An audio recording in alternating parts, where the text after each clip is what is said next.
औज़ुबिल्लाहिमिनश्शैतानिर्रजीम बिस्मिल्लाहिर्रहमानिर्रहीम। मैं हूं आपका तबीब हकीम लियाकत अली खिची और आप देख रहे हैं हमारा यूट्यूब चैनल हर्बल वर्ल्ड। और आज जो टॉपिक हम आपके लिए लेकर आए हैं उसका उन्वान है कि एक आम शख्स, एक आम फर्द, एक आम इंसान शोबे तिब से कैसे फ़ायदा हासिल कर सकता है। तो दोस्तों, अपने टॉपिक की तरफ बढ़ने से पहले आपसे गुजारिश है कि अगर आपने हमारा ये चैनल सब्सक्राइब नहीं किया तो जल्दी से इसे सब्सक्राइब कर लें और साथ लगे घंटी के बटन को भी दबा दें ताकि तिब व सेहत के मौजू पर हर नई आने वाली वीडियो आपको सबसे पहले मिल सके। दोस्तों, इस टॉपिक को हमने दो उन्वानात के तहत पढ़ना है। एक उन्वान ये है कि आपको ये पता होना चाहिए कि आपका मिजाज क्या है, आपकी तहरीक क्या है और उसमें बिगाड़ कैसे आ सकता है, और उस आपके मिजाज और आपकी तहरीक के मुताबिक आपकी ग़िज़ा कौन सी बनती है जो कि आप उस ग़िज़ा को अडॉप्ट करके मर्ज़ से बच सकें या मर्ज़ को बढ़ने से रोक दें। तो दोस्तों, अगर शोबे तिब यानी इल्म तिब की तारीफ की जाए तो इल्म तिब की तारीफ ये बनती है कि ऐसा इल्म जिसमें ये बताया जाए कि अगर सेहत है तो उसकी हिफाजत कैसे की जाए और अगर मर्ज़ पैदा हो गया है तो इलाज करके सेहत को बहाल कैसे किया जाए, ये शोबे तिब कहलाता है। और इसमें एक यानी इल्म तिब को अगर हम तकसीम करें तो उसके दो हिस्से बनते हैं, हिस्से अमली और हिस्से इल्मी। जो हिस्से अमली है उसके फिर दो हिस्से हैं, एक है इल्म हिफ्ज़ान सेहत और दूसरा है इल्मुल इलाज। जो इल्म हिफ्ज़ान सेहत है वो ये है कि सेहत को बहाल रखने के तरीके बताए जाते हैं कि मर्ज़ पैदा ही ना हो सके। तो दोस्तों, हर मुआशरे की ये जिम्मेदारी बनती है कि वो अपने लोगों की सेहत की हिफाजत के लिए काम करे, उनकी सेहत को कायम रखने के लिए तरीक़ेकार बताए कि वो सेहत की हिफाजत कैसे कर सकते हैं, और अगर मर्ज़ पैदा हो जाए तो फिर इलाज की ज़िम्मेदारी भी मुआशरे की बनती है और ऐसे मुआशरे मिसाली मुआशरे कहलाते हैं। बदकिस्मती से पाकिस्तान में इसके उलट हो रहा है। पाकिस्तान में जितना ज़्यादा ज़ोर अमराज के इलाज पर दिया जाता है और आवाम को दवाएं खिलाई जाती हैं, अगर इसका 1% भी हिफ्ज़ान सेहत पर लगाया जाए तो पाकिस्तानी मुआशरा सेहत के हवाले से एक मिसाली मुआशरा बन सकता है। तो दोस्तों, हम बढ़ते हैं अपने टॉपिक की तरफ। इसमें हम पहले हिस्से में आपको आपका मिजाज और आपकी तहरीक बताएंगे और दूसरे हिस्से में आपकी मिजाज और आपके तहरीक के मुताबिक उसका इलाज भी बताएंगे। अच्छा, ग़िज़ाई इलाज जो मुश्तमिल है अमराज के हिसाब से, उसमें कहवाजात भी हैं, उसमें ग़िज़ाएँ भी हैं, उसमें मिसालाजात भी आ जाते हैं, हर चीज़ आ जाती है। तो ग़िज़ाई चार्ट का पूरा मैकेनिज़्म जो है वो मैंने डिस्क्रिप्शन में दे दिया है, वहाँ से आप देख सकते हैं, उसको डाउनलोड कर सकते हैं, महफूज कर सकते हैं। तो यहाँ पर हम इसका पहला हिस्सा ही डिस्कस करेंगे कि आपको आपके मिजाज के मुतालिक बताएंगे, आपकी तहरीक के मुतालिक बताएंगे, उसकी अलामात बताएंगे ताकि आप उन अलामात को देखते हुए अपने किचन से उसका इलाज कर सकें। तो दोस्तों, इसमें सबसे पहले तो आप कानून मुफरद अज़ा की तारीफ देख लें। दोस्तों, दुनिया में तिब की बहुत सारी शाखें पाई जाती हैं। एलोपैथी भी तिब है, होम्योपैथी भी तिब है, तिब नबवी सल्लल्लाहु अलैहि वसल्लम भी तिब है, हिजामा भी तिब है, आयुर्वेदिक भी तिब है, सुधा भी तिब है, इलेक्ट्रो होम्योपैथी भी तिब है, चीनी तिब है, मिस्री तिब है, ईरानी तिब है, अरबी तिब है। तो इसी तरह कानून मुफरद अज़ा यानी तिब साबिर भी तिब की एक शाख है, जिसके मुझे जनाब हकीम इनकलाब दोस्त मोहम्मद साबिर मुल्तानी साहिब हैं।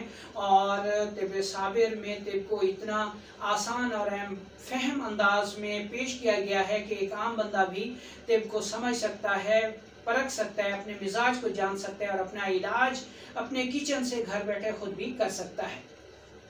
तो कानून मुफरद अज़ा की आसान ज़बान में हम ये तारीफ़ कर सकते हैं कि ऐसा कानून जिसमें मर्ज़ मुफरद उज़्व में तशख़ीस करके इलाज भी मुफरद उज़्व का किया जाए, कानून मुफरद अज़ा कहलाता है। मसलन अगर आपको कोई बलगमी मर्ज़ है, ठीक है जी, तो उसी का इलाज किया जाए। ये नहीं है जी कि सौदावी इलाज भी एक साथ दिया जाए और सफरावी इलाज भी एक साथ दिया जाए।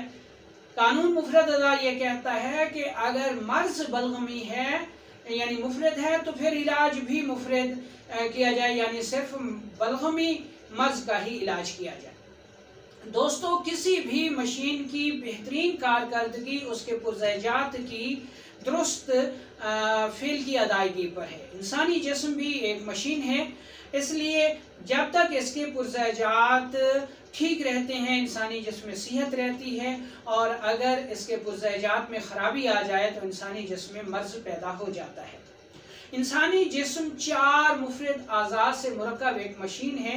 ये मुफरद आज़ा, इंसानी जिस्म 4 मुफरद आज़ा से मुरक्कब एक मशीन है। ये 4 मुफरद अज़ा कौन कौन से हैं? नंबर 1 हड्डी है, नंबर 2 दिल है, नंबर 3 दिमाग है और नंबर 4 जिगर है। इसमें जो हड्डी है ये बुनियादी उज़्व है और इसके ऊपर दिल, दिमाग और जिगर सवार रहकर अपना काम सर अंजाम देते रहते हैं। ठीक है जी। अच्छा, हमारा जो दिमाग है इसकी ग़िज़ा खिलते बलगम है, हमारा जो दिल है इसकी ग़िज़ा खिलते सौदा है और हमारा जो जिगर है इसकी ग़िज़ा खिलते सफरा है। हमारे दिमाग का काम ये है कि ये जिस्म के कुल पुरज़ात की ज़रूरियात का एहसास करता है, उनकी खबरें इकट्ठी करता है जी कि जिस्म के किस पुर्जे को, किस सेल को किस चीज़ की ज़रूरत है, और इन ज़रूरियात पर फिर वो अहकामात जारी करता है। तो गोया हम कह सकते हैं कि दिमाग का जो काम है ये एहसासात करना है। इसी तरह हमारा जो दिल है वो एक हरकती उज़्व है और अपनी हरकत की वजह से ये सारी उम्र धड़कता रहता है और इसकी हरकत ज़िंदगी की अलामत है। कोई भी चीज़ जिस्म में सर से लेकर पाँव तक कहीं पर भी पहुंचानी हो, ये काम हमारे दिल यानी उज़लात का है। इसी तरह जो हमारा जिगर है उसका काम आई हुई खुराक को तैयार करना है, यानी जिसमें जितने भी सेल्स हैं, जितने भी आज़ा हैं, उन तमाम की खुराक हमारा जिगर तैयार करता है और उनको फराहम करता है और हाजमे के अमल के बाद उनके फासिद मादों को भी उनकी मुतलका जगहों से जिस्म से बाहर खारिज कर देता है, यानी पेशाब, पखाना, पसीना और सांस के ज़रिए जहाँ जहाँ से फासिद मादे खारिज होते हैं उनको वो खारिज करता है। तो इस तरह अब हमें ये मालूम हो गया कि हमारे जिस्म में 3 हयाती अज़ा हैं, दिल, दिमाग और जिगर। और ये दिमाग जो हयाती अज़ा हैं इनके ज़िम्मे अल्लाह ताला ने जो काम लगा दिया है ये अपने अपने मदार में वो काम सरे अंजाम दे रहे हैं और कोई भी एक दूसरे के काम में मुदाखलत नहीं करता। जब कभी हमारी बेअतदालियाँ हद से बढ़ती हैं तो फिर इन आज़ा में अमराज पैदा हो जाते हैं। तो अमराज पैदा कैसे होते हैं? तिब ये कहती है कि अमराज 3 तरह से पैदा होते हैं, यानी मादी सूरत से, यानी खाने पीने की बेअतदाली से जो मर्ज पैदा होता है उसकी लिमिट, उसकी इकसाम यानी 50% है और बाकी उसमें 25% कैफियत का हिस्सा आ जाता है और 25% नफ्सियात का हिस्सा आ जाता है। अब फर्ज करें कि हमारे दिमाग को जितनी ग़िज़ा की ज़रूरत है अगर हम उससे ज़्यादा खा लेते हैं, पेट भर के खा लेते हैं, लेकिन हमारा दिमाग उतनी ही खुराक इस्तेमाल करेगा जो उसको ज़रूरत है। जो इजाफी खुराक है वो छोड़ देगा। ये खुराक जब वहाँ पे मुसलसल इकट्ठी होती रहेगी तो उसमें ताफुन पैदा हो जाएगा, और ताफुन पैदा हो जाएगा तो दिमाग जो है ये बीमार हो जाएगा और उसका जो मिजाज है ये बिगड़ जाएगा और उसकी गैर तबाई अलामात जो हैं वो पैदा हो जाएंगी। अब हमें कैसे पता चलेगा जी कि ये दिमाग की गैर तबाई अलामात हैं? तो ये अलामात आप समझ लें कि अगर जिसमें खिलते बलगम ज़्यादा होकर गैर तबाही हो जाए तो दिमाग व असाब में अमराज पैदा हो जाते हैं, दिमाग सोज़शनाक हो जाता है। और इसकी अलामात में सबसे पहली अलामत तो पेशाब ज़्यादा आता है, सफ़ेद रंग का आता है, इंतहाई सुस्ती होती है, जिस्म के जितने भी मराकज़ हैं, नाक है, आँखें हैं, कान हैं, मुंह है, पेशाब के रास्ते से रतूबात का अखराज ज़्यादा होता है। मर्दों में जरियान हो जाता है, औरतों में लिकोरिया हो जाता है, सुस्ती बहुत ज़्यादा होती है, किसी काम करने पे दिल नहीं करता, नामर्दी हो जाती है, कुव्वत जमा जो है वो बहुत कम हो जाती है, मनी बहुत कम हो जाती है, थकावट बहुत ज़्यादा हो जाती है, ब्लड प्रेशर ज़्यादातर लो हो जाता है, बहुत कम सूरतों में असाबी तहरीक में जो है वो ब्लड प्रेशर हाई होता है, तबखीर मैदा असाबी होती है, बलगमी रतूबात की ज़्यादती होती है। तो ये अलामात पैदा हो जाती हैं। अब जिस भी शख्स में ये अलामात पैदा हो जाएं उसे क्या करना चाहिए? उसे ये करना चाहिए कि वो हर किस्म की आसाबी ग़िज़ाएँ छोड़ दें। अब आसाबी ग़िज़ाएँ कौन सी हैं ये आपको डिस्क्रिप्शन में मिल जाएंगी। अब इसकी जगह उसको हर किस्म की उज़लाती यानी प्रोटीन वाली ग़िज़ाएँ खानी चाहिए। प्रोटीन वाली ग़िज़ाएँ कौन सी हैं? प्रोटीन वाली ग़िज़ाएँ भी आपको डिस्क्रिप्शन में मिल जाएंगी। अच्छा, अब तबाई तौर पर ये जो बलगम वाली ग़िज़ा है या कार्बोहाइड्रेट्स है ये किन की ग़िज़ा है या ये तबाई मिजाज किन का होता है? दोस्तों, खिलते बलगम या कार्बोहाइड्रेट्स या आसाबी मिजाज जो है ये बच्चों के लिए तबाई मिजाज है। बाकी सब अफराद के लिए अगर ये मिजाज होगा यानी मर्द, औरत, नौजवान, बूढ़ा तो उनके लिए ये मर्ज है। सिर्फ बच्चों में ये मिजाज होगा तो उनमें सेहत होगी, लेकिन अगर उनमें भी ये गैर तबाही हो जाएगा तो फिर उनमें भी अमराज पैदा हो जाएंगे। अब दूसरे नंबर पर आ जाता है हमारा दिल।